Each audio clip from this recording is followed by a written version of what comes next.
আসসালামু আলাইকুম প্রিয় দেশবাসী। দেখেন, ঢাকা খিলগাঁও নবীনবাগ নতুন রাস্তা 30 ফিট রাস্তা। এখানে এই রাস্তার পাশে মানুষ কিভাবে ময়লা আবর্জনা ফেলে রাখছে। মানুষের চলাচলতি করার জন্য প্রচুর কষ্ট হয়, তারপরেও মানুষ নিষেধ করলে শোনে না, ময়লা ফেলে রাখে।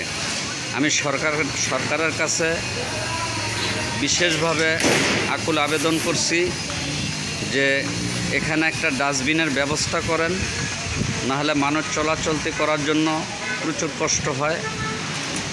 বৃষ্টি হলে সারা রাস্তার মধ্যে ছড়িয়ে ছিটিয়ে যায়। সরকার যেন সিটি কর্পোরেশনের লোকদেরকে যেন এগুলো দ্রুত পরিষ্কার করার জন্য চাপ সৃষ্টি করে। এটা সরকারের কাছে আমার বিশেষভাবে আকুল আবেদন।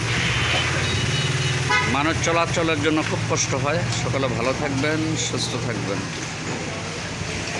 আসসালামু আলাইকুম।